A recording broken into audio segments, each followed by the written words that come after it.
This is my passion, but this is the extreme edge of that passion. It's almost like animalistic. You get out there and you're just pushing forward, hunting for that next spot, that next nutrients, supplement, food, water, whatever, and then you never stop until you hit your goal miles. Lots of people run for fun or fitness, but Okehele Middle School science teacher Brian Thomas is pounding the pavement for a purpose. No matter how many times the world beats you or us or the system down, we got to just get back up and help each other out. He's setting out on a multi-state run starting in Arizona through the desert, Native American reservations, and the Rocky Mountains, more than 1,000 miles over 26 days to Montana, all to raise money to help people impacted financially and emotionally by COVID-19. This is what God said I can do to help everybody, and right now people are in a time of need. This seasoned ultra runner, as people are known who run extreme distances in extreme conditions, is also a stage 4 melanoma survivor and doesn't mind if you consider this humanitarian adventure a little over the top. This is my 4th run. I almost died from cancer. You know, so I'm crazy. I'm just good crazy. I'm for the people. This is my superpower. This superhero is also bringing his students along for the adventure virtually.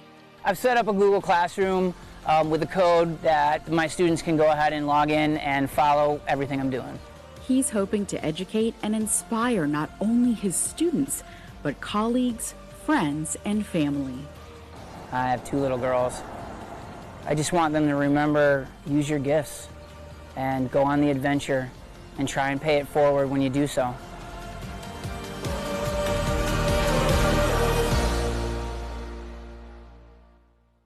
When that final bell rings before an extended break, it isn't long before parents hear those 2 dreaded words. I am bored. Here are some fun and low-cost ways to help keep kids entertained and engaged. Number 1, enjoy a new book. Hit the library or bookstore for something fresh and read together when possible. Number 2, cook or bake together. Use real-life math when calculating, measuring, and combining different ingredients. Number 3, be a tourist. Palm Beach County has plenty of free or low-cost options for interesting and interactive experiences. The Bush Wildlife Sanctuary, Manatee Lagoon, Norton Museum of Art, Glades Pioneer Park, and the Gumbo Limbo Nature Center are some places to check out. Number 4, write a letter or thank you note. Express gratitude while working on drawing and writing. Number 5, have a family game night. Teach teamwork, strategy, and rule following, all while having fun. Most importantly, enjoy your time together. We'll see everyone back soon. It's counting the amount of water bottles it fills, so you can see the effect it has on the environment. Highland Elementary students are taking turns trying a new water fountain, not just for a sip, but to fill a reusable bottle.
Yes,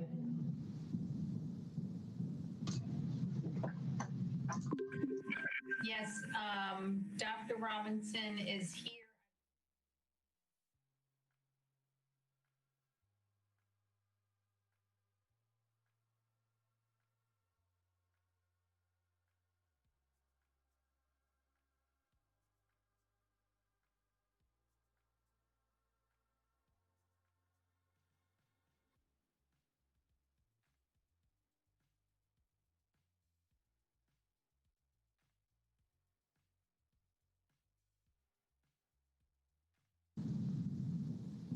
Good afternoon, ladies and gentlemen. Today, the board will participate in two meetings. We will begin the day with a special meeting for the IG search, where we will publicly interview our two finalists and then choose our next Inspector General, if that's the board's desire at that point. Our virtual regular board meeting will begin at a time certain of 5 p.m. All meetings today will be conducted using Google Meet technology. For board members and staff are participating live. Viewers and listeners can access the meeting today by either watching on Comcast channel 235 or by using the YouTube link on our webpage at palmbeachschools.org. We also offer a listening only option, which the public can access by calling 561-357-5900 or toll free at 1-866-930-7015. The meeting ID is 1-561-880-1124 with a hashtag sign. I now call the special meeting to order. Mrs. Bass, will you please call the roll? Please verbalize your response. District 1, Barbara McQuinn. Here. District 2, Chuck Shaw. District 3, Karen Brill. Here. District 4, Erica Whitfield. Here. District 5, Frank Barbieri. Here. District 6, Marcia Andrews. Here. District 7, Deborah Robinson. Here.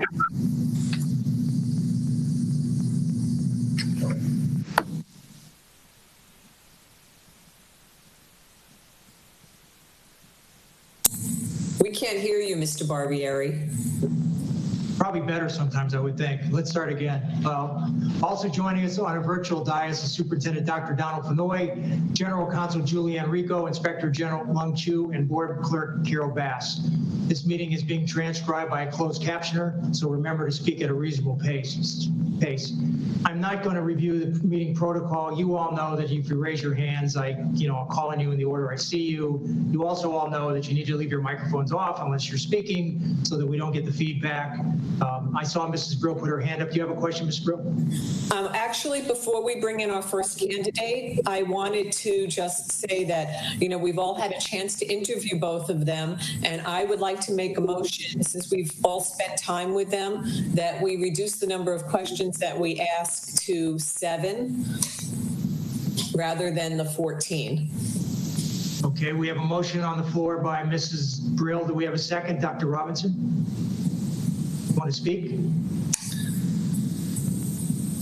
I was seconding her motion. Okay. Mrs. Brill? And I just wanted to add that I think that it just seemed to me to be overkill to do 14 questions after we spent, each of us, at least a half hour to whatever, speaking with them. So I just feel that, the 7 would be for me sufficient to make a decision. Thank you. All right, we'll take a vote on the motion. I'm sorry, Mr. Shaw, you have a comment? Go ahead. Yes, before we vote on that, can you share with us what the rules are relating to the questions? If we're doing the 7, which I'm fine with, do we have to use the suggested questions, or know that we should ask the same question to each one? So can you just clarify that before we take this vote? Yeah, we have to ask, according to Mrs. Rico, we have to ask the same exact questions to all 7 of the, to both of the candidates. And of course, if there are follow-up questions, those don't have to necessarily be the same. I don't believe, because they're based on the answer to the main question. So we each would go down the list. We'll start with District 1 and we'll go down the list, and each of us will ask our question and then have the opportunity to ask a follow-up. I've got the rest of the process of work today that I can go over with you. Mrs. Andrews, did you have a question? Yes, do we have to use the questions on the list? Is that what you're saying? No. We were given some suggestions that we could consider if we didn't have our own questions, but each of us was able to come up with our own questions. We didn't have to submit those in advance. Whatever you have for today is what you're allowed to use as your question. All right, so I'll now go over the process for our public interviews. Each candidate will have 3 minutes to provide an opening statement at the beginning of each of their respective interviews. Following that, there will be one round of questions from each board member. Each board member will ask their question and then proceed to the next board member until each of the round, each board member has had an opportunity to ask their question. Candidates will be given 3 minutes to answer each question and 1 minute for any follow-up question. The second candidate will be sequestered with a member of the HR team during the time the first candidate is being interviewed. Each candidate will have 3 minutes to provide a closing statement at the conclusion of each of their respective interviews. When both candidates have completed their interviews, the board will be given the opportunity to decide whether they wish to move forward with voting on the candidates or take some other type of action, as well as having the time to collect their thoughts regarding the candidate interviews. Should the board decide to move forward with a vote, board members will be sent an electronic link to vote for their selection for the position of Inspector General, similarly as to how we used a link to shortlist the candidates. At that point, the HR search team will tabulate votes and determine the candidate that we're moving forward with. If this meeting ends prior to 5 p.m., the board will take a break and come back to a meeting. We'll use the same meeting link for the 5 p.m. board meeting. And by the way, all of that process that I just read to you was not made up by Frank Barbieri, the chairman. It was made up by the HR department. I was only asked to read it. So that's the way they've set this up, and they've asked me to read that process, which I just did for all of you. Unless you have any questions at this point, we'll have Mrs. Bass go ahead and admit Mr. Hewitt so we can start the process. And then I ask that Dr. LaCava or Mr. Mitchell, you take over at this point and conduct this part of the process. Sure. Ms. Burrell, do you have a question first? I don't think we voted on my motion. You did not actually vote. You have a first and a second, but not a vote. And I don't see Mr. Hewitt's invite to get in. So if HR could please tell him to try his link, please. Okay, so let's vote on Ms. Burrell's motion. All those in favor of only one round of questions, please raise your hands. Anybody opposed? Okay, the motion passes 7-0. So there'll be only one set of questions, Dr. Gonzalo and Mr. Mitchell. Yes, and Ms. Bass, we have one question. I'm not sure I see the clock that IT was setting up. Is that available? Yeah, the IT department's going to put a big clock on the screen as soon as Mr. Hewitt's done. As soon as he's admitted, we'll start the clock on those. So he'll be given 2 minutes to make his opening statement, and then Ms. McQuinn will ask her first question, and then he'll have 3 minutes to answer that question and a minute to answer any follow-up question that Ms. McQuinn might ask. Mr. Hewitt has been admitted. So Mr. Hewitt, if you will please turn your camera on so we can see you.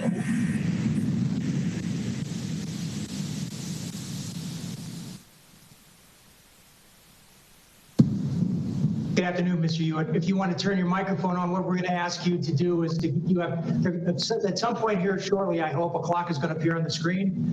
You need to watch that clock because you will have 3 minutes to give us an opening statement. And then Ms. McQuinn's going to ask you the first question. She's board member from District 1, so we're going to go down the line with 7 board members, each asking you a question.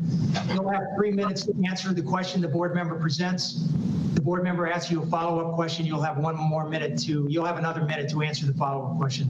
So as soon as you start speaking, they'll turn on that clock. So if you want to give us your opening statement, that'd be great. I just want to say thank you for the opportunity for the interview and meeting with the board. The process has been very professional to this point, and again, I appreciate that. As far as the position, as I've mentioned before in my virtual meetings with the board members, I do think I have the credentials, the experience to do the job. I really didn't prepare anything. I just talking off the top of my head here. But again, the district again seems like a good place to work. Again, as I mentioned in some of my earlier conversations, I do have 3 daughters that went through the school district, and they had a positive experience. So I'm excited at the opportunity to be a part of the district and to hopefully make a positive contribution in terms of helping to streamline the process and in terms of improving the control environment and hopefully being an asset. That's all I have at this time. All right, thank you. Mrs. McQuinn, you want to ask your first question? Sure. Hello, Mr. Hewitt. Hello, Ms. McQuinn. What is a long-range objective that you developed in your job, and what did you do to achieve it? I would maybe go back to FAU. One example might be to implement the use of data analysis software. In this case, we're talking about ACL. And I did that at FAU several years ago, and it was based on, it took, again, I would consider it somewhat long-term because we did it in phases over a period of time. And we had some technical issues along the way, and there's a learning curve, but we were able to eventually get things going. We didn't use ACL for all of our assignments. It was only conducive for use for certain assignments. So we'd use it basically if we needed to, for example, select statistical samples, we'd use ACL, and we'd use it to do other analysis on large populations of data. So that example comes to mind. Thank you. Do you have a follow-up question? Do you have okay, Mr. Shaw? Thank you, Mr. Hewitt. Thank you for being here today. My question for you is related to your management style and your supervision of employees. Can you share with us your experiences related to supervising employees and organizing your office and accountability with employees? Sure. Let me answer the first part first. I consider my management style somewhat collaborative. I like to work with people, and I like to, get feedback from folks before I make a decision. So I certainly like to consider all points of view. So once I decide on a decision, I'll move forward and I'll accept the responsibility, for that decision. As far as supervising staff, I think I've mentioned previously, my experience with supervision has been limited in terms of the number of staff. FAU, we had a shop of four individuals, and the inspector general, I was his assistant, and then we had 2 staff members. So I would supervise those two staff auditors basically. Generally got along, and I think I was always tried to be fair and equitable with the staff and be professional in my interaction with the staff. And I think they appreciated that. I also considered myself a mentor. Certainly in the early years, I would definitely try to help out and encourage the staff members to do better and address their concerns and that sort of thing. So I think by nature, I think I am a little more technically kind of logically oriented person, but I do try to get along with people. And over the years, I think I've improved and continue to work on my people skills. I do believe I communicate in writing effectively, but I've also improved my verbal communication skills as well. So hopefully that answers your question. Yes, thank you. And just a quick follow-up to that. As you realize, the district is a very complicated, large organization. What are your thoughts on how you would handle the assignment of duties and trying to assign tasks to employees based upon their capacity to be effective in doing whatever investigation or audit they might be involved in? Right, good question. I think from what I can see, based on how the department is structured, it looks like there are three main areas in terms of one focusing on the audits, another one on investigations, and a third, I believe, on contract compliance. So certainly I would rely on that delineation of responsibility as far as getting things done. And I think if I'm hired over time, I would certainly in the early part, I would definitely sit down one-on-one with all the staff and get a sense of what their strengths and weaknesses are, and then just to make sure that they're deployed in the right area and they're doing the right type of thing. So I think that's important, just getting a sense and assessing the capabilities of the staff and trying to understand what they're doing and try to deploy them as best. Okay, thank you very much. Good. Ms. Brill. Thank you, and it's a pleasure to meet you, Mr. Hewitt.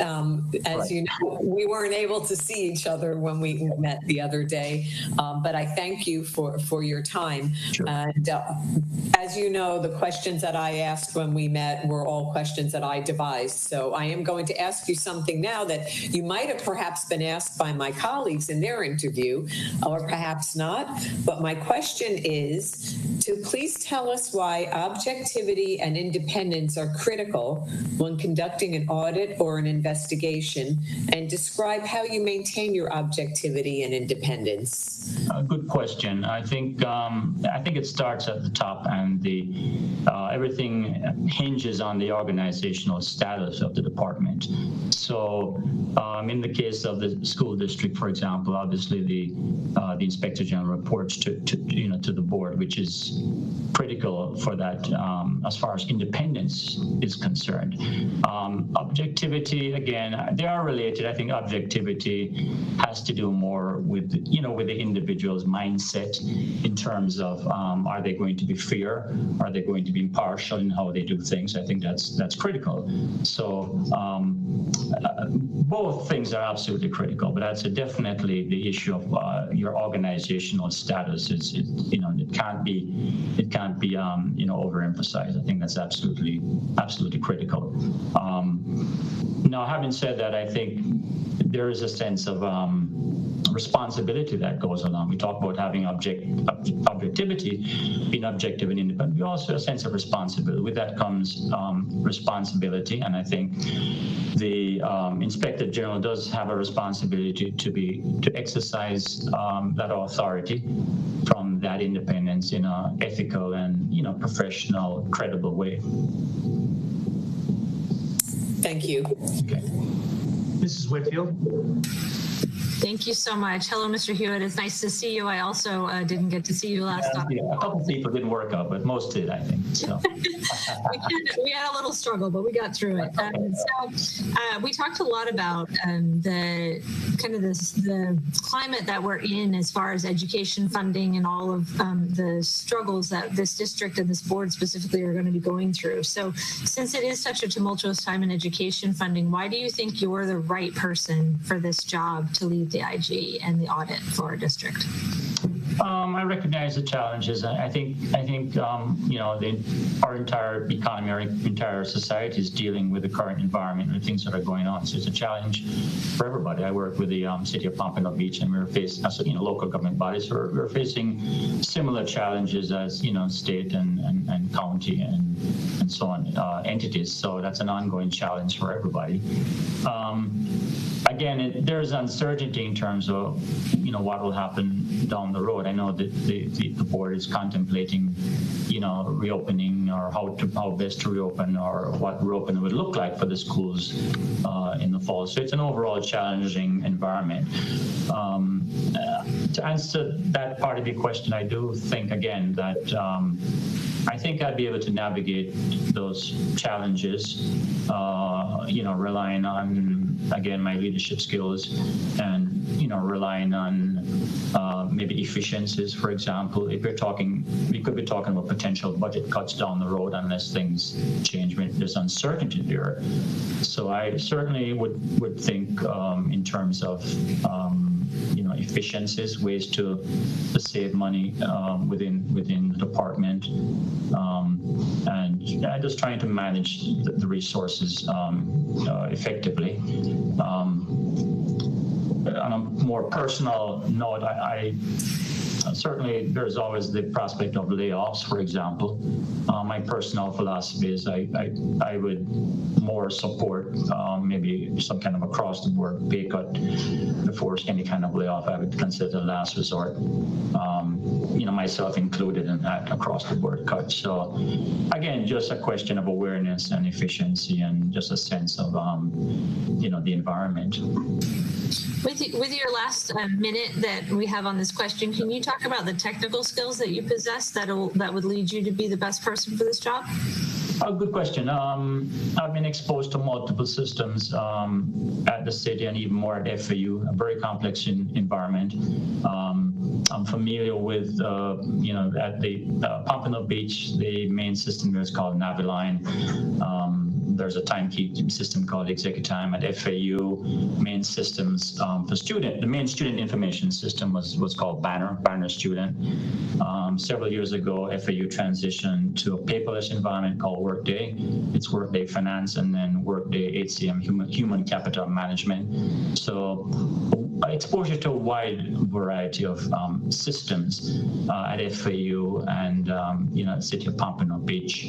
I'm not by any means a computer expert. I'm computer literate. I'm not an expert by any means, but certainly, as I mentioned before, I was innovative, I think, in terms of learning and helping to implement the use of ACO, data analysis software, at FAU. Thank you so much. I appreciate you being here. You're welcome. Hello, Mr. Hewitt. It's been a couple of days. My question for you is, there are key departments in the district that may benefit from a collaborative working relationship with the Inspector General, such as HR, school police, among others. Can you share your views of how these entities should work together on an ongoing basis? Right. It's in the department's interest, the IG's office, to work with all the departments. But your point's taken. I think there would more likely interaction with certain departments. HR obviously would come to mind. Police, I think, would come to mind. So, maybe the attorney's office and so on. So it would make sense that there might be a higher level of interaction for certain key departments. That would make sense. So I would, again, my approach would be to try to develop, good rapport, certainly with all the parts, but in particular the ones you mentioned. I think that's critical. Critical for the functioning of the department, because there's going to be, I would predict there will be some mutual reliance in terms of the IG office relying on other departments for certain support and vice versa. So general philosophy, general approach would be try to work with people in a collaborative, meaningful way. All right, so a follow-up to that. So, we have situations where the HR would be handling possibly an investigation that involves something that would still be within the purview of the Inspector General. How would you work together with the department that's also has the authority to investigate the same issue as you are investigating, or you have the authority to investigate? What have you done in the past? I'm sure you've come across that in both the city and at FAU with all the years you were there. Right. I think, again, usually things are on a case. My experience and what I would anticipate with the district would be on a case-by-case basis. We have had instances, I've gotten complaints, or our office has gotten complaints at FAU, for example, relating to personnel issues occasionally. We didn't have a high volume of complaints, but occasionally we get complaints that would involve personnel issues. So in some cases, if it's something very significant in terms of maybe fraud, waste, or abuse, or something that we need to look at, then certainly we would take the lead role in that type of investigation. But if it's more routine personnel, conflict amongst personnel, I think usually we might just defer that to, the HR department. All right, thank you very much. Mrs. Andrews? Thank you, Mr. Hewitt, and it's great to see you again. Very much so.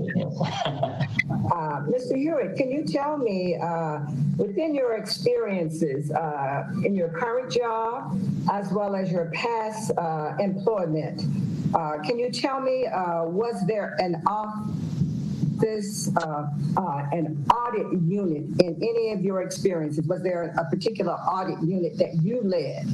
And if you can be specific about your workload and your leadership and some specific audit situations that you were involved with that you led. All right, good question. Again, at FAU, my situation at FAU and Pompano, my roles are similar in terms I'm currently the deputy city auditor for Pompano Beach, and I was in effect, the deputy inspector general at Florida Atlantic University. Part of my responsibility at FAU and currently at Pompano is I do develop or draft audit programs. With audit programs, I mean a set of audit steps or procedures to be taken in order to achieve a particular audit objective. And that document is important because it guides the audit and it kind of sets the tone and the scope of the audit and so on. So I've been involved in that aspect. Generally, I would at multiple occasions I've supervised audits from start to finish. That's pretty common. It's common at FAU, and it's a similar situation at Pompano. The difference at Pompano, because there's only 3 folks at Pompano, city auditor, myself, and we have an assistant, I would pretty much do everything from start to finish in terms of drafting the audit program, in terms of leading the entrance conference, in terms of executing the work, in terms of discussing any findings and recommendations and drafting a report. Again, a similar situation at FAU. My boss in both cases would be involved in terms of if I had any questions or maybe some guidance in terms of the direction, or I may discuss certain findings that come up. And certainly they would be involved. They would participate typically in the entrance conference and in the exit conference at the end. And I would generally draft the audit report, and they would edit the report, make any adjustments and so on before we issue, we issue the final report. Thank you. Dr. Robinson. Thank you. Hello, Mr. Hewitt. Hello, Dr. Robinson.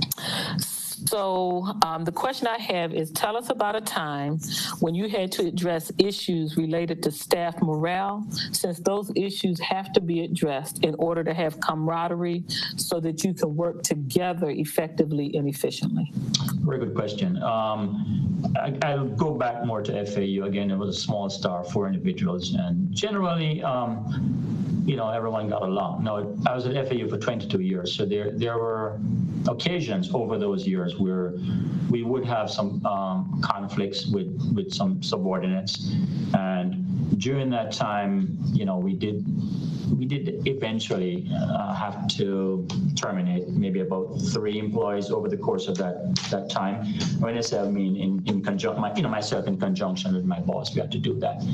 That's always that's almost like a last resort, a very difficult decision. But in those, maybe 3, maybe 4 cases over the years. But sometimes, certainly you try to have some, counseling and some remedial action to address issues, but sometimes it doesn't work. And at some point, things don't work out, and you have to make that call. Always, in our case, a very difficult kind of gut-wrenching decision, especially for my boss, certainly for both of us, because you're talking about someone's livelihood.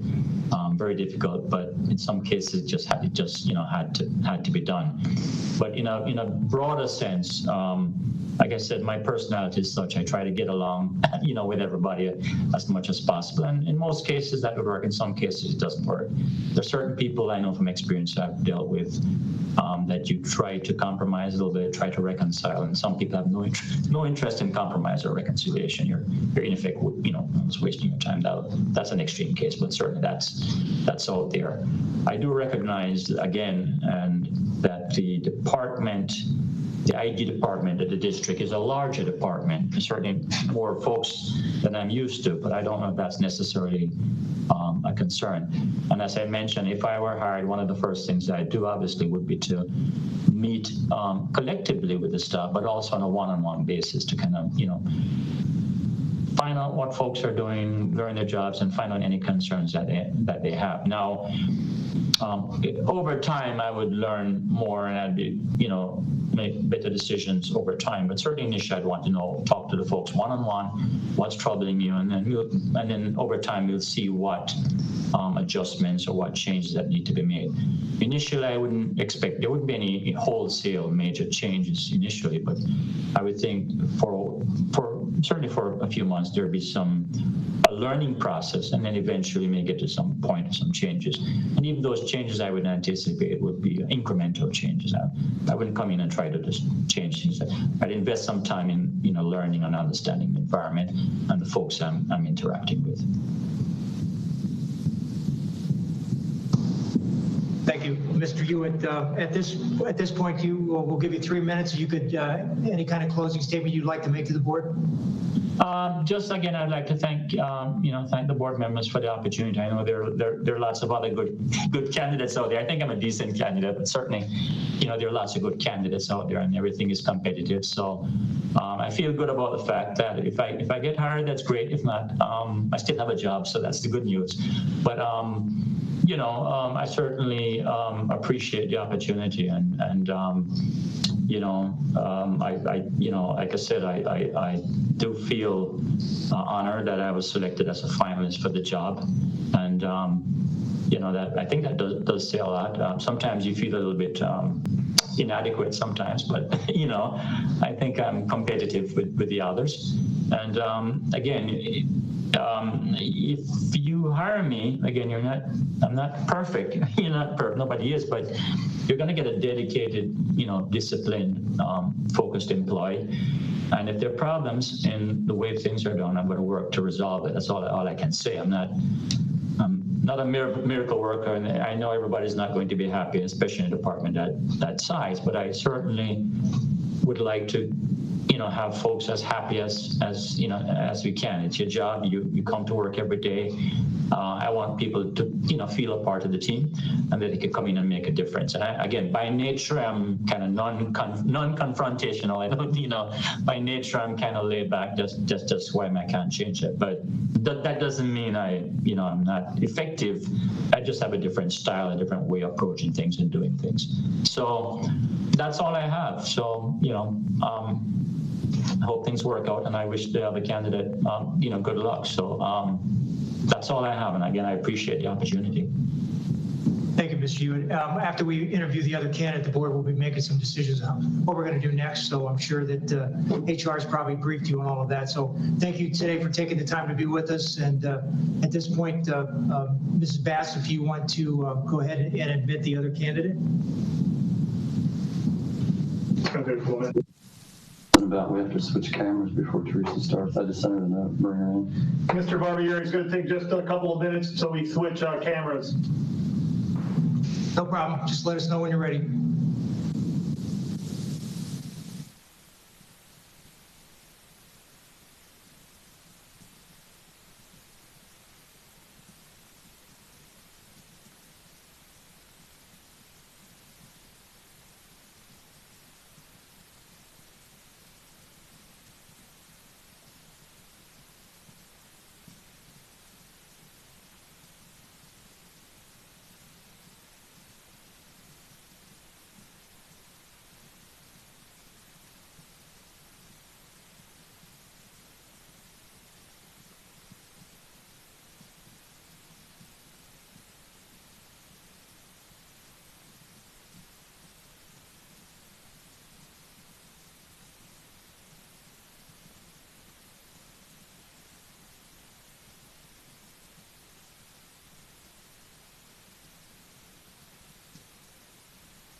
Mr. Barbieri, she's in the room. We're just wiping down everything in that room, and she'll be starting in less than a minute. Okay, thank you.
Mr. Barbieri, I was just informed they're having a little bit of a technological issue, so they're working on it with our IT.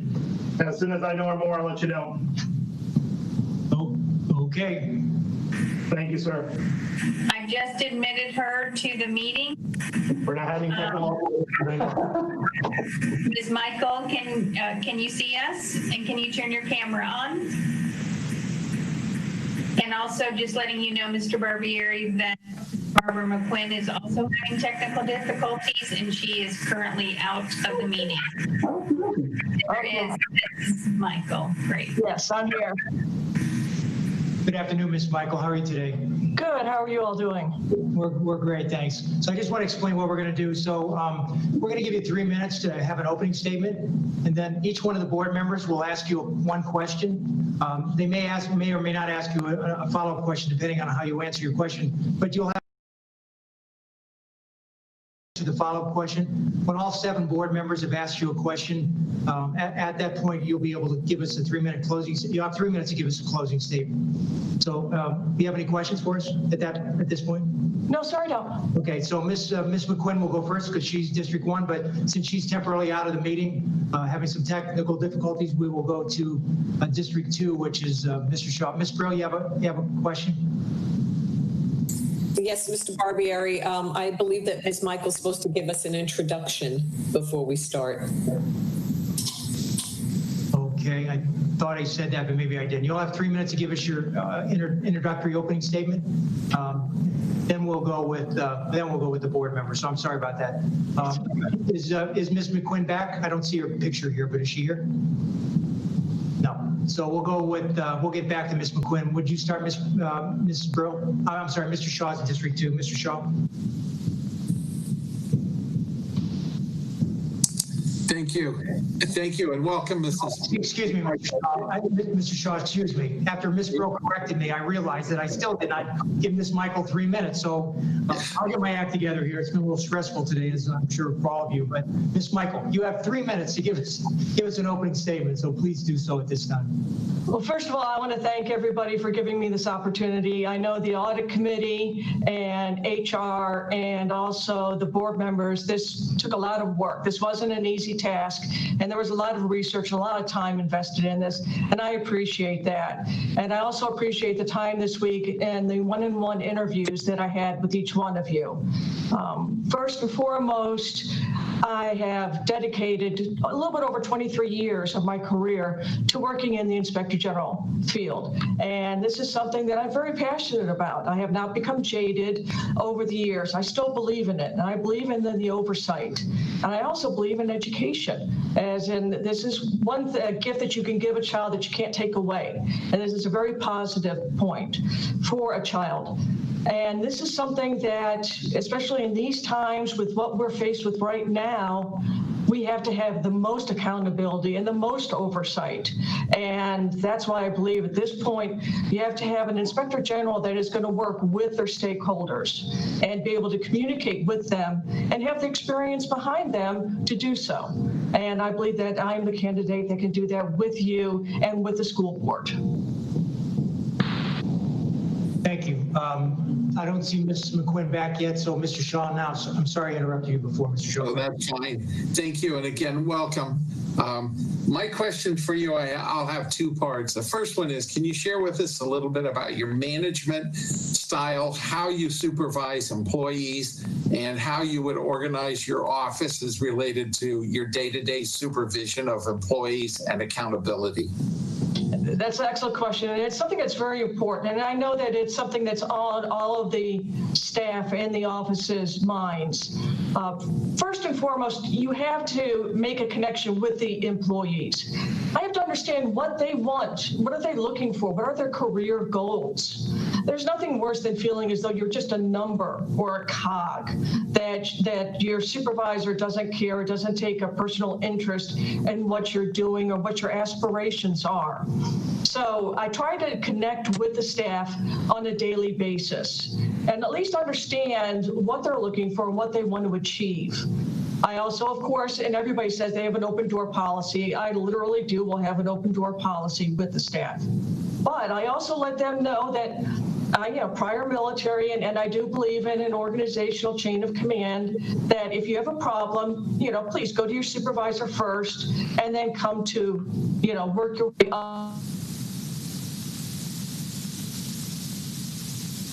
with that person. But I am here and I will help in any way possible. So I'm very hands-on. I believe in having a lot of communication. I don't believe in just throwing paper at somebody. There's a lot of talking. And I believe in having meetings and a free flow of communication. And let them know that I've been in their shoes and I haven't forgotten what it's like to be a line staff or a director or a manager. I've been there and I haven't forgotten it. So I know what they're going through and I won't forget what that's like. So I can relate to them. So those are some of the things that I try to remind them, that I keep that in my mind and on forethought at all time. I also let them know that I do not tolerate anybody who I call is ethically challenged. In the Office of Inspector General, you have to be above reproach and that you cannot compromise one bit. And that is something that we set the standard on, and that is something that there's no ambiguity.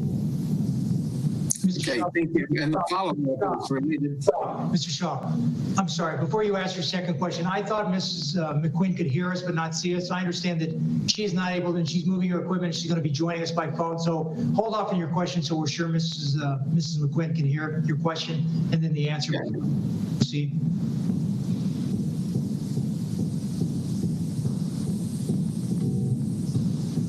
Mrs. Bass, let us know when Mrs. McQuinn is able to hear us.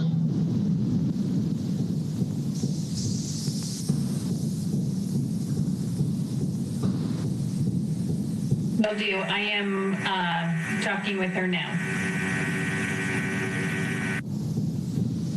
Does that mean she can hear us? I'm only texting with her. Okay. We should wait. We should wait until Mrs. McQuinn has an opportunity to hear the other questions and certainly hear Ms. Michaels' answers.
Sorry, Ms. Michael. At least we can hear you, so that's good.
so everyone knows, our IT department is working right now with Mrs. McQuinn to try and get her connected. So hopefully I've got great faith in IT. They've been able to handle everything else. I'm sure they'll figure out some way to fix this one.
Mrs. McQuinn, apparently in Mrs. McQuinn's area, there may be an area outage where she can't even connect by telephone at this point. She's asked if we want to proceed without her at this point.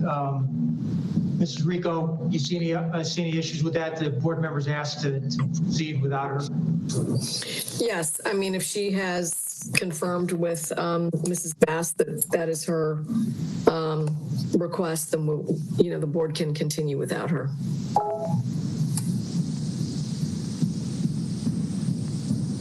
All right, so at this point, hold on a minute. Ms. Rico, I want to talk to you. Please call me on my district cell, on my cell. Mrs. Anders? Since we eliminated some of the questions, we didn't need as much time as we thought we needed. Is there a possibility for us to get a break while we work to get Mrs. McQuinn? Yeah, let me find out what's going on, Mrs. Anders. Hold on a minute.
So on the advice of legal counsel, we're going to take, following Mrs. Andrews' suggestion, it's certainly, it's unfair that, you know, the Mrs. McQuinn is not going to be able to hear the questions and answers.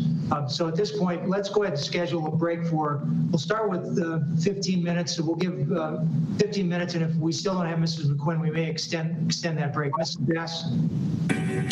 So Mrs. McQuinn is joined by phone. She can hear you. She can't speak. She's going to email me her question and said if you will read her question out loud, or I can read her question out loud, she can hear Ms. Michael's response. Will that work? That's great. I was just concerned that she was going to have to vote at the end without hearing the question for the candidate. So certainly that's fine. So as long as you're confirming Ms. McQuinn, and when we get to Ms. McQuinn, which is actually right after Mr. Shaw's done with his follow-up, and we'll go back to Ms. McQuinn. So if you want to get her question, be prepared to read it. That would be great. So at this time, Mr. Shaw, would you like to ask your follow-up question? I'm sorry, Ms. Michael, for the hold-up here. Yeah. Thank you. This will be a memorable experience for you, Mrs. Michael. My follow-up is, as it relates to your management style and your day-to-day operating procedures, will you address the issues of the assignment of duties to the employees in the office and setting the workload based upon the expertise or needs of particular audits, so that you assure that we've got accountability? Mrs. Michael, turn on your microphone.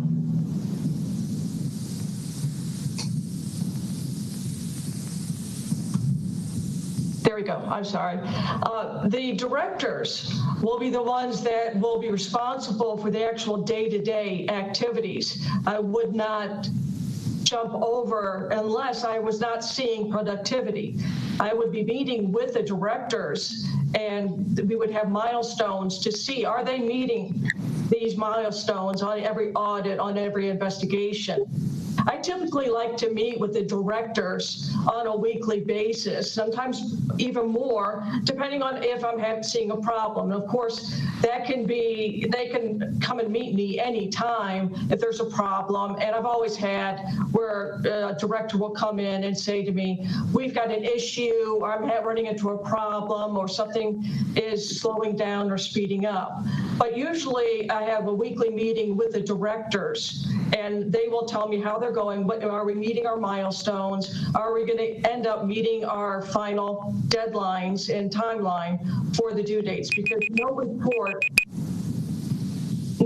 is good if it's not timely. Thank you. Okay, thank you very much. Thank Thank you, Ms. Michael. Ms. Bass, would you please read Mrs. McQuinn's question to Mrs. Michael? I don't have it yet, but it should arrive at any moment now if you want to go to the next person.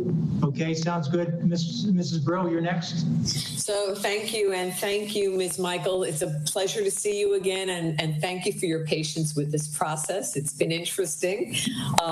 So, you know, I had asked you my own questions when we met, and now I'm going to ask you a question that you might have heard before from one of my colleagues, but I would like to ask this, and that is, tell us why objectivity and independence are critical when conducting an audit or investigation, and describe how you maintain your objectivity and independence. Well, that's an excellent point and an excellent question. That is one of the cornerstones of any inspector general, is being independent. And there's twofold, both in appearance and in actuality. You know, the structure of the office is normally structured, or typically structured, and in this case is structured independent, in that the inspector general reports to the governing body, which is the school board. And you have it so that the inspector general is not terminated unless for cause. You have oversight, but there's no influence from the outside, and you are independent in the actions in where you can pick your audit or your investigations. There's also an issue where you have to have can have the appearance of any type of lack of independence. And a lot of that is done, most of all, through how you conduct yourself, making sure that you don't overstep and go into management where you make management decisions, where you also are taking part in developing policies where you shouldn't be. Also, you lose your objectivity in there, where I can't very well help you develop a policy, then turn around and look at that policy and tell you that policy is good or not. There's also a independence where each year, most IGs will do an attestation, where that they are attest to their independence and understand the importance of that independence. And then also for each project, you usually do an attestation as well on independence. And that attestation not only says that you don't know of any impairments, but if you do come up with or come across an impairment, you will immediately cease and notify your superiors that you have come across an impairment. And that's one of the things that a lot of people don't realize, that there may be something that you may come across that you didn't realize that there could be an issue. And you always have to go back to your plans, your work plan, your audit plan, your investigation plan, to make sure that you're not having going down a different trail, and you're staying focused. And that maintains your objectivity in a lot of ways. And you speak, and you've got to communicate with your supervisors to make sure that you're not just following what you believe is important and what you think is what is necessary to be done. So education, looking back at the plan, those are the issues that you have to maintain. But independence is crucial. If you are not independent, and it doesn't mean that you don't communicate with your stakeholders, but if you don't maintain that independence and that objectivity, you are not going to be an effective inspector general or have an effective office. Thank you very much. Mrs. Bass, is Mrs. McQuinn's statement ready? All right, question ready? Yes. This question is from Barbara McQuinn. What is a long-range objective that you developed in your job, and what did you do to achieve it? I think one of the long-range objectives at the Department of Financial Services when I first came on board was for the accreditation. Initially, when I entered the Department of Financial Services, they were not accredited. There were some issues with the CFA accreditation. They weren't really following the Green Book standards very closely. They had no policies, no procedures. They didn't have a case management tracking system. And when you're not consistent with the way you do things, you have a lot of problems. You can very well explain, well, we did it this way, but we always, but I don't have a policy. Okay, well, but we always do it this way. That people can understand, okay, we understand why you did it. You don't have a policy. This is why you always do it that way.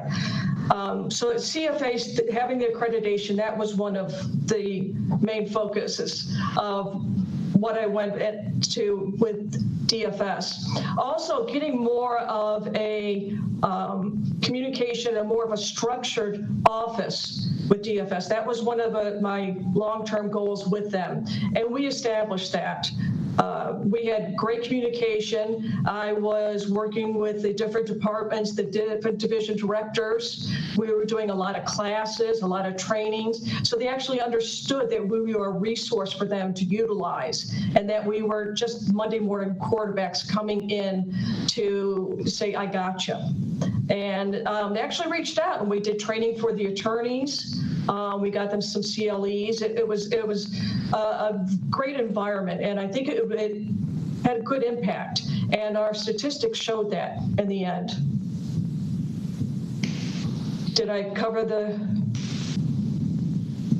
I see Mrs. McQuinn is back. Mrs. McQuinn, you want to turn your microphone if you have a follow-up question for Mrs.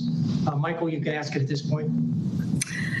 I don't have a follow-up question, but I'm so happy to see all of you. Thanks. We're happy to see you again, Ms. McQuinn. Mrs. Whitfield, you'd be next. Thank you so much, and thank you, Ms. Michael, for being here. We really appreciate you. So this is an extremely tumultuous time for our education funding and for the district in general, with all the things that we have coming up. Why do you think that you are the right person to lead the IG department and the audit department at this time? I have 23 years experience in this field. I have attained the certifications. I'm a certified inspector general, certified inspector general investigator. I'm a certified fraud examiner. I've worked through the different levels. I know how to supervise a audit division. I know how to work with others. I also understand the school system. I have a sister who's an educator. And I also understand that the times, the way the times are, we have to hang on to this money. And this isn't a time in which that we can be careless with our funding and with our times. I'm familiar with the county as a whole. There's some areas in which have been underserved, and they're receiving attention now, and we are putting the resources there. But now more than ever, we also have a lot of tension, and there are a lot of, we've got violence, you've got a lot of issues that I have seen from my time with the Department of Corrections and Department of Juvenile Justice that I think I can bring forward. And I believe I'm a leader. I lead by example. And I also believe I'm a good communicator. And I want to work with people. I don't dictate to them.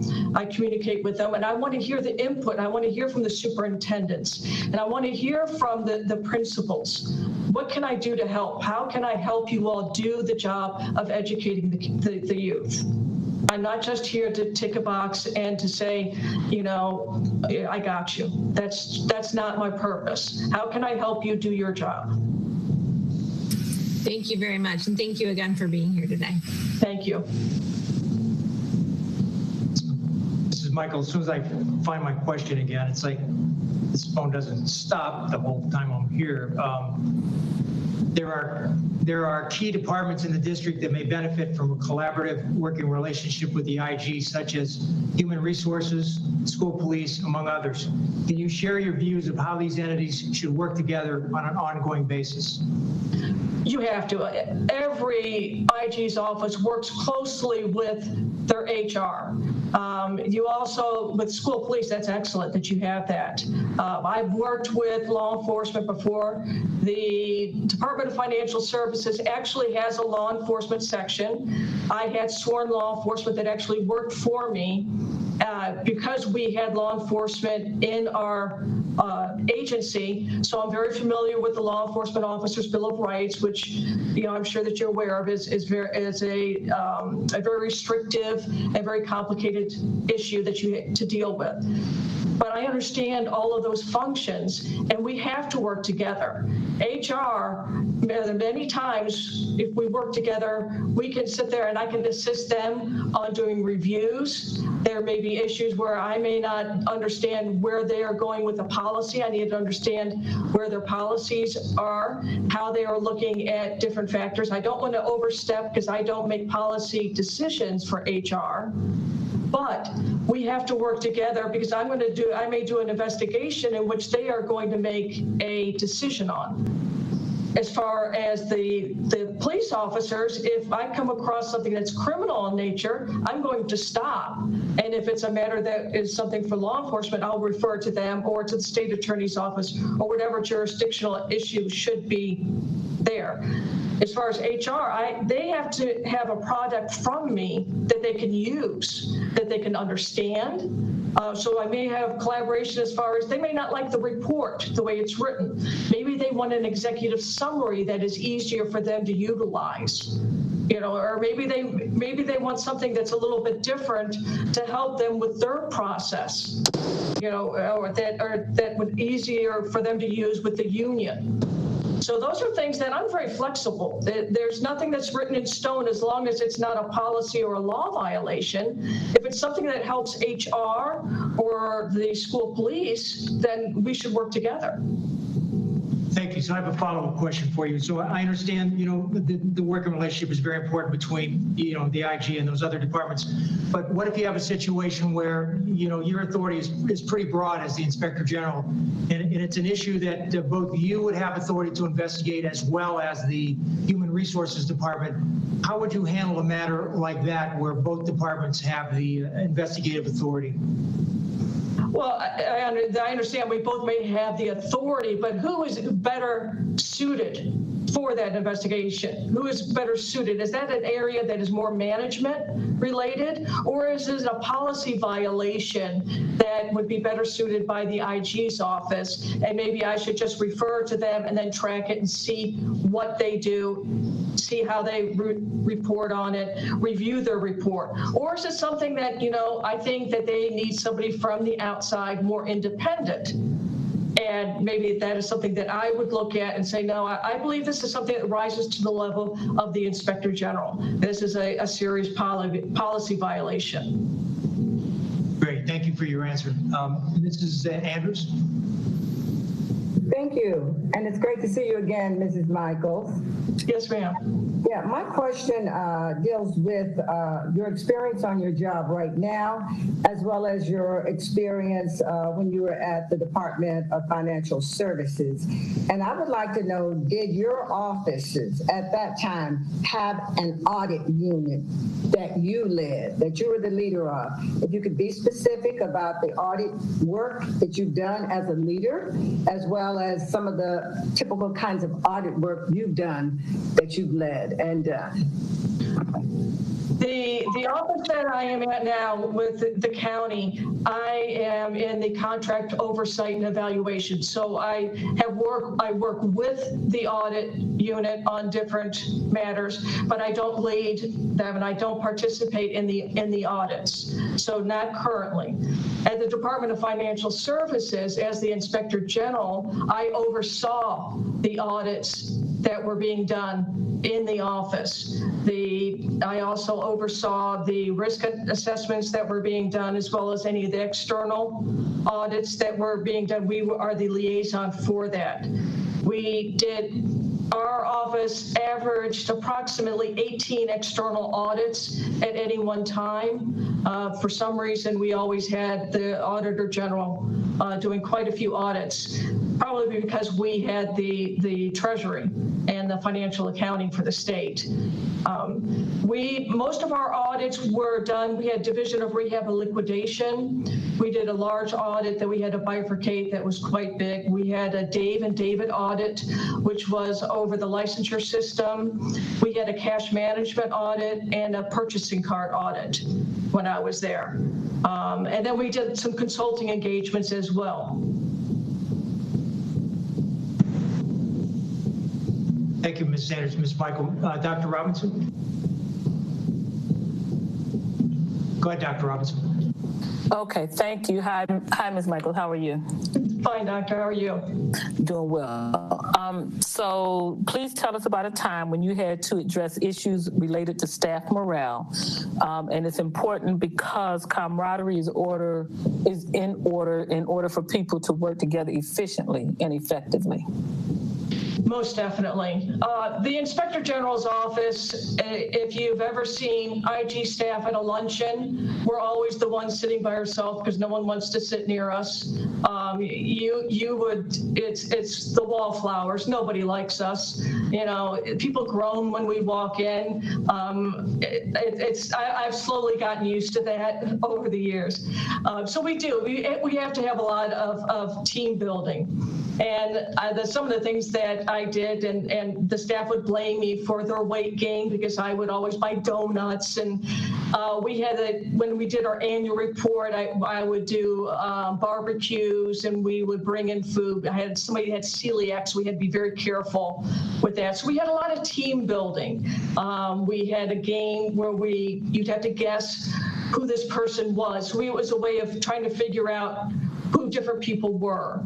And it was interesting because you just get a fact about somebody and they didn't realize, oh, I never would have thought this was this person. And it got people talking, and it broke down some barriers. And we built a team. And because it was such a low morale. And you have to have a good morale because, again, nobody else likes us. We have to like each other. And you have to work well together. And I try not to have the audit team over here and the investigation team over there, and then you have another unit over there, and they don't talk. We had an auditator who worked in both. And he's a strange animal. He likes both, and we called him our own little auditator. And tried to do a lot of cross training, and they like that because they have a tendency to get bored if you're just doing one thing over and over again.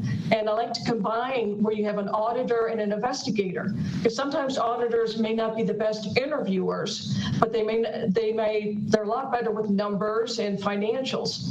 So putting the two together works very well.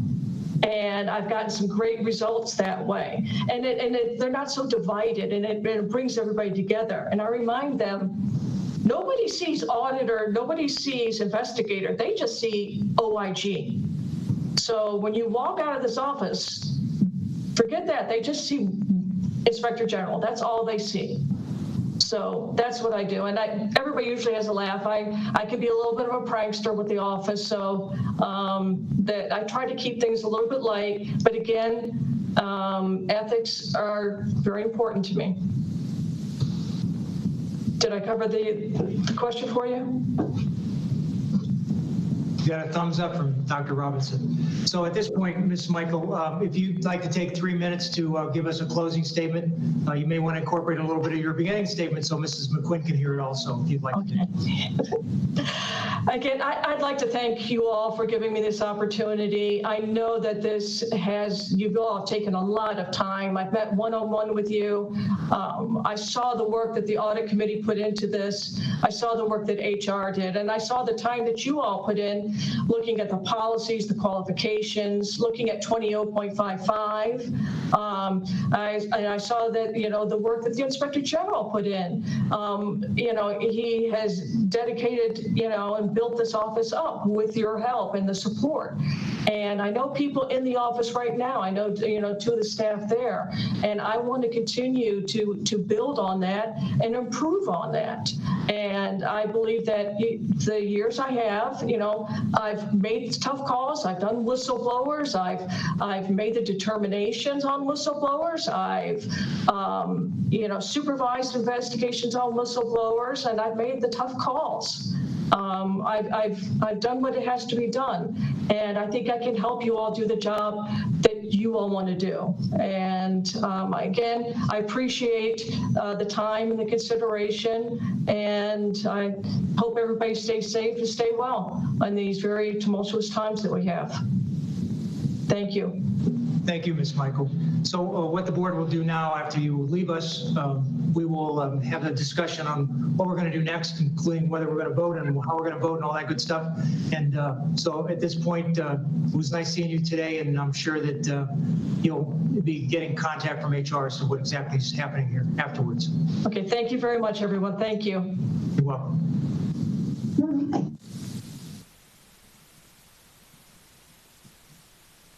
So at this time, board members, we need a motion to move forward one way or the other, whether you want to go ahead and take a vote at this point, or if you want to hold off on the motion and have some discussion. Personally, I'd like to know how all of you felt, but that's my personal, how you felt about the different candidates. But I see Mrs. Andrews put her hand up first, and then Ms. Brill. Mrs. Andrews. Yes, I'd like to have a discussion, and I hope I can be first, but I'd like to have a discussion. Okay. Unless there's an objection to having a discussion, let's go with it. Ms. Andrews, go ahead.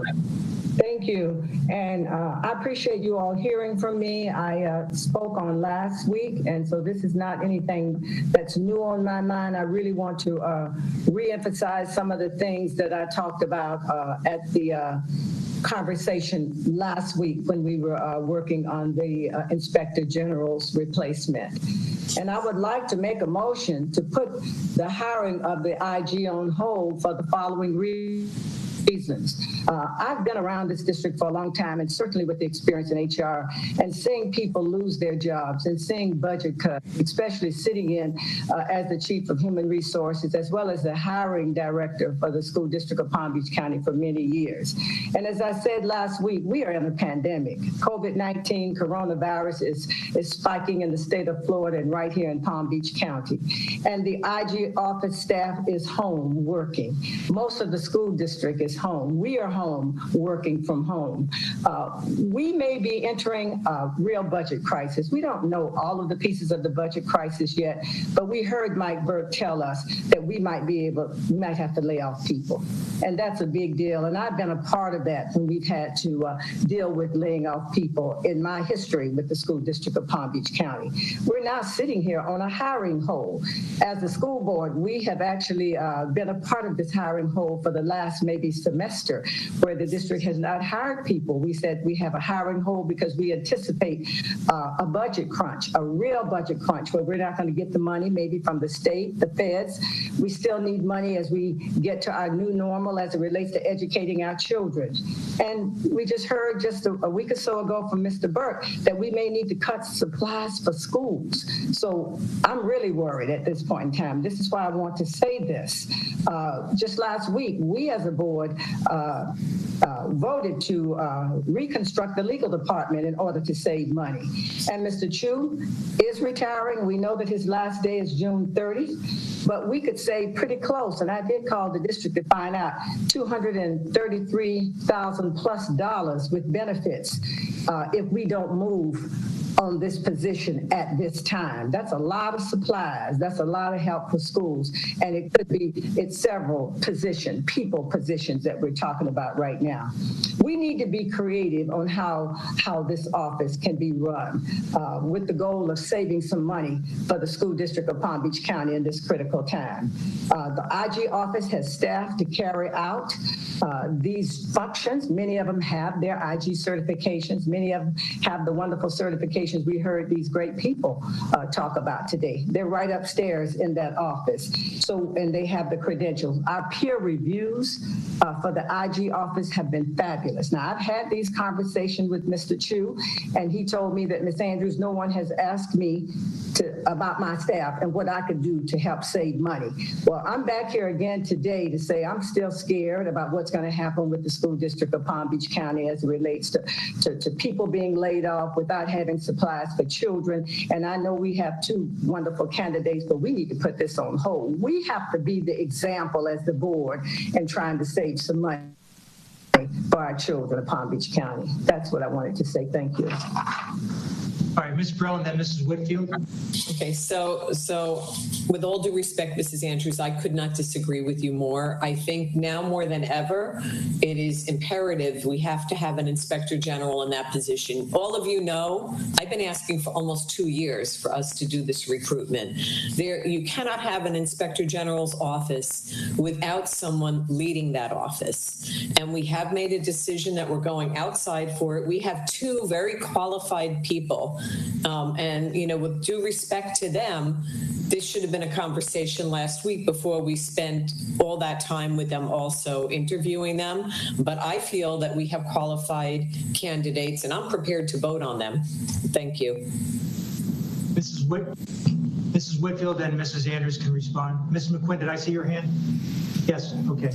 Thank you. I also do not want to see us go internally to the department for a temporary fix. The only way that I could be okay with trying to put this off for a little while would be if we went to the county and asked them to take over for a year while we get our ducks in a row.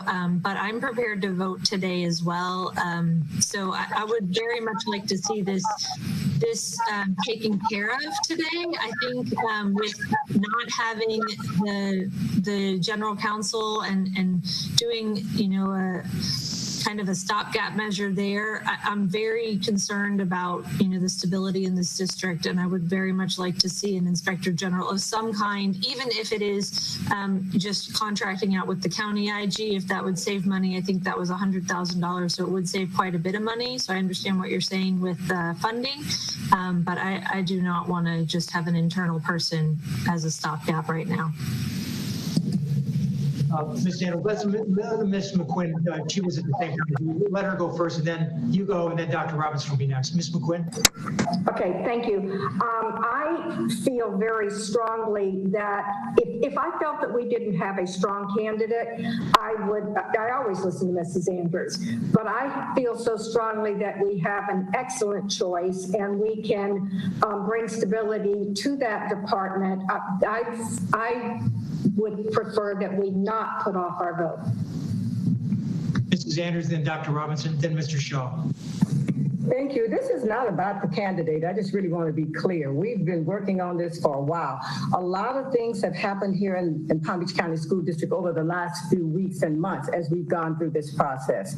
And I know that we've had a lot of candidates that have dropped out, and we have a pandemic, folks. People don't leave their jobs just like that. When I look at the candidates right now that we're talking with today, I figure they can do that job. But I'm talking about the children of Palm Beach County and our money situation where we are now. That's why last week when I was talking about the county, we could save, if that's the case, we could save $100,000. We're talking about supplies for children and things that we need.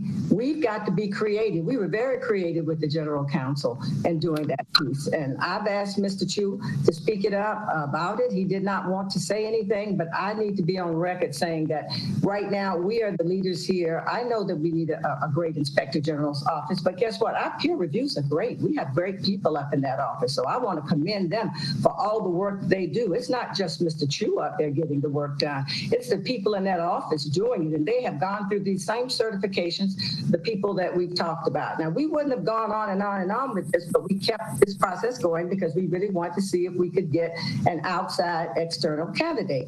And now we've got 2 people. But right now, the house we live in is not working well, and we need to do something about it, see what we can do, and be leaders from the board to make decisions, to hold for a while, and come back to this place at another time when we're in a better position. Dr. Robinson, then Mr. Shaw. Yes, thank you. So, you know, we had this conversation a little bit last week, as I recall, and I'm still kind of in the same place. I think I was a little disappointed, more than a little, actually disappointed that this ideal candidate didn't come forward. I think I said in the beginning that my ideal candidate would be somebody that had K-12 experience, right, as an IG, because we're not the widget maker people. We have processes that, yes, can be improved, but first they need to be understood. and not just ding people because you don't understand it and because it's not operating like you're making widgets, right? So I really wanted somebody with K-12 experience that had IG experience, and ideally somebody who, you know, with that K-12 experience was used to working with, in the public, with a governing board, right? And that ideal person didn't show up. So I remember last week's conversation, I think it was last week, when Mrs. Andrews brought up the pandemic, and I wondered, maybe that's why. Maybe it's just that at this point in time, people are just in a stay put mode in large measure, right? Which I wouldn't blame them. Like, everything else is so unstable with the pandemic, I should just stay put and not go after this new opportunity. So I think, you know, I think our candidates are fine, but they're not perfect. And I really would hate, I'm concerned about going for somebody who's good enough with the possibility that somebody who is closer to perfect might be available on the other side of the pandemic. But then when you add in the comments about the budget, and we just saw what our general counsel did in order to save money over the long term, I think that we should explore that. I do think we should explore that. And I think that will provide more stability at this, because this is such a crazy time we're going through. I think that will provide more stability plus save money. Now, the concept of working out something with the county is a whole different level of instability.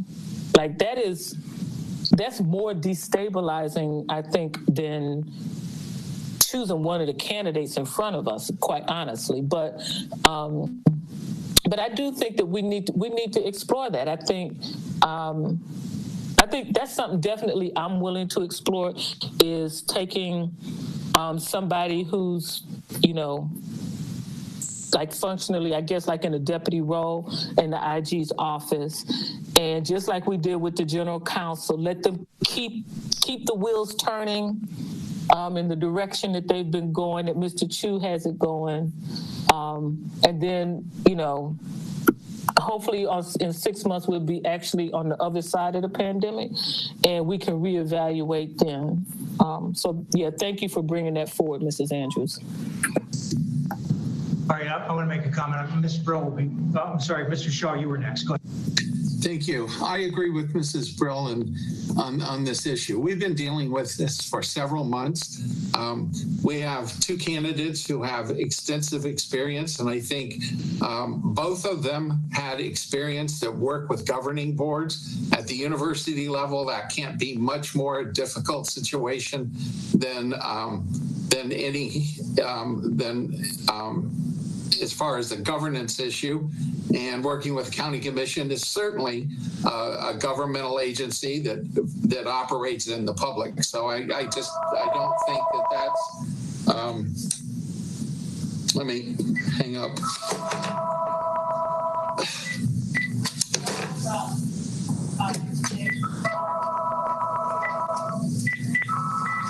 Sorry about that. So I don't believe that putting this off later, and the reality, and I don't want to sound flippant about this, but saving $100,000 for supplies for students amounts to less than 50 cents per student. So I'm not sure that that alone is enough for us to say it's a significant budget issue. So I think we need to address this issue. We need to move forward. We need to get that office stabilized and be ready to go because of all the challenges we do. And to put it off and have an interim in that position, I think does a disservice to us. So I'm ready to move forward. Thank you, Mr. Mr. Shaw. So before I call Ms. Brill again, I want to make a comment. I agree with both Ms. Brill and Ms. Shaw. Mr. Shaw, I mean, first of all, if we were going to do this, we should have done it last week. I mean, there should have been a decision last week to put these people through personal interviews, and then tonight after they go through to tell them, oh, too bad we changed your mind. And with respect to the perfect candidate, we had two candidates, from the only two candidates we had from school districts, and both of them withdrew after they were shortlisted. And to wait till after the pandemic, I mean, some of these reports say this pandemic could go on for another year, 2 years. So, I mean, how long do we wait? Well, we have a $3 billion budget, and we have no inspector general in place to make sure that all of that money is being spent wisely and somebody's overseeing it.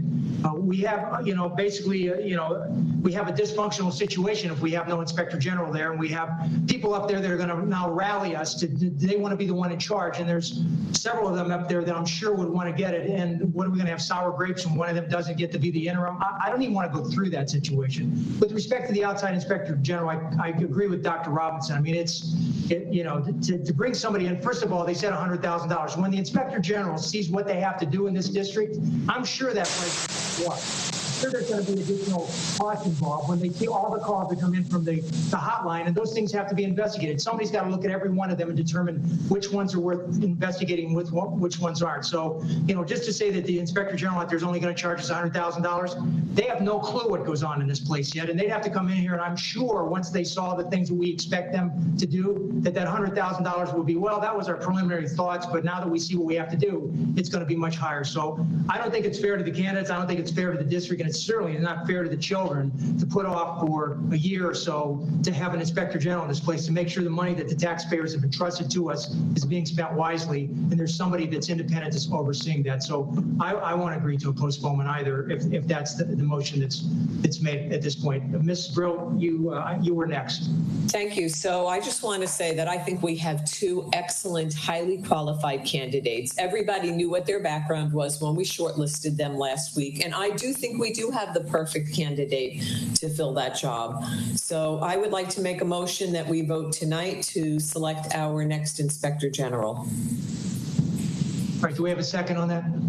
Mrs. Whitfield, any further discussion on the motion? All in favor? See a hands, please. Opposed? Mrs. Andrews and Dr. Robinson. So the vote is 5-2 in favor of moving forward with a vote. So Mr. Mitchell or Dr. LaCava, would you take over at this point and get us through that process? All right, good evening, board members. The voting link has been sent to your chat box. So if you open up the chat box, there should be a link, and the time of the link should be 3:37. Please do not use the 1:55 link. 3:37, and let me know by raising your hand if you did not receive the link or see the link. Okay, so Karen and McQuinn, Mrs. McQuinn, you have not received the link? Can you refresh your... Would you remind me where the chat box is? Sorry. No problem. If you go to the top right-hand corner, there should be 32 individuals in the room, and to the right, there's a little chat icon. Let me present the screen. Give me 1 second, Mrs. McQuinn. I mean, I usually see it, so that's why I'm... No problem. And I'm pointing at it. Yeah, I got it. You got it? Great, awesome. By raising your hand, does anybody not have the link? All right, thank you. We are if you could start tabulating. Thank you very much. Okay, got it. Are they coming in, KB? Yes. Mr. Barbieri, give us a couple minutes to tabulate. Wait a second.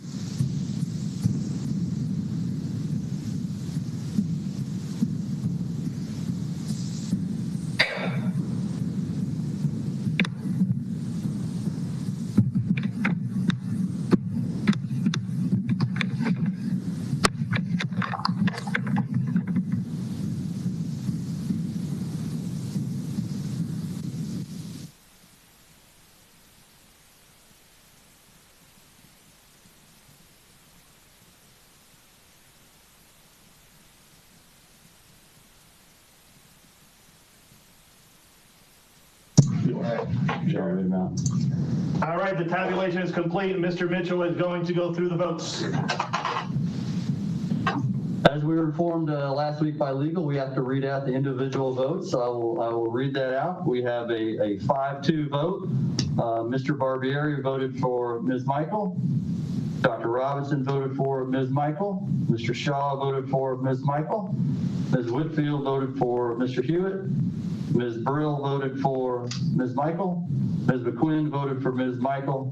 And Ms. Andrews voted for Mr. Hewitt. So that's a 5-2 vote for Ms. Michael. Okay, so what's the process at this point, Dr. LaCava or Mr. Mitchell? Do you notify them, or what do we do next year?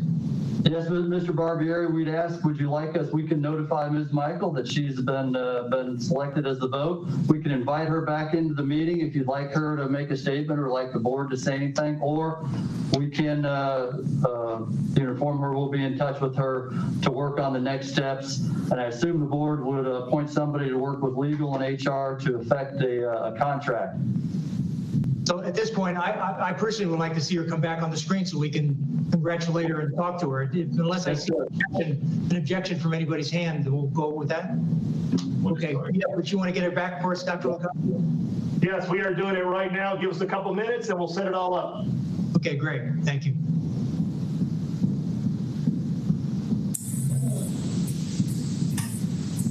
Ms. Brill, go ahead. In the meantime, can I make a motion that you work with HR and legal to work on the contract? Mr. Barbieri? Certainly you can make the motion if somebody wants to second it. That'd be the question. Ms. McQuinn, are you seconding that? I am seconding. Thank you. All right. Would you board like to have any discussion on that? Don't feel free to to disappoint me. That's fine, or embarrass me. So it's okay. Say whatever you want. But if there's any discussion. All right. All in favor? Opposed? I guess I'll vote for this too. So the motion is 7-0 for the board clerk. So thank you, colleagues. I will make sure to work on this quickly and get something back to you as soon as possible. Mr. Chair. Can I clarify Dr. Robinson's vote, please? I saw her hand come up late. 4? Okay, perfect. Thank you. And I'll be admitting Ms. Michael back in. Okay, Mr. Chu, did you have something you want to say? Yes, with your permission, I'm ready to meet with Ms. Michael anytime. I'd like to have a very fast-track transition, and I'll tell her everything I know, and then so I'll be more than happy to work with her in a very experienced manner. So that's great. I want you all to know. If I have to come back after I retire, I'm ready to do that too. Okay, Ms. Michael actually wanted to know if she was chosen, if she'd had the opportunity to have some overlap with you, so that I don't know how you're going to have a quick conversation with her to give her everything you know, since you know things that go back 20 some years. So, but anyway, thank you for the offer, and I'm sure that Ms. Michael will welcome that. Ms. Michael, welcome back. As you've probably been told, maybe not.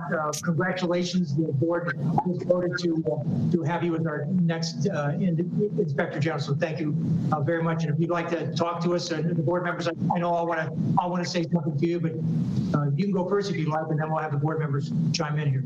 Well, thank you very much. This is an honor. I really do appreciate it. I look forward to working with each and every one of you. This is I'm truly honored. I hope that I can meet each and one of your expectations, and I will do my best to give you the best work products that you can possibly get. I will give you 110%, and you've had a great Inspector General. I'll try to build on that, and I will promise you a lot of communication. You tell me how you prefer it, and I'll give you that communication, and I promise you I will give it my very best. And thank you very much for giving me this opportunity.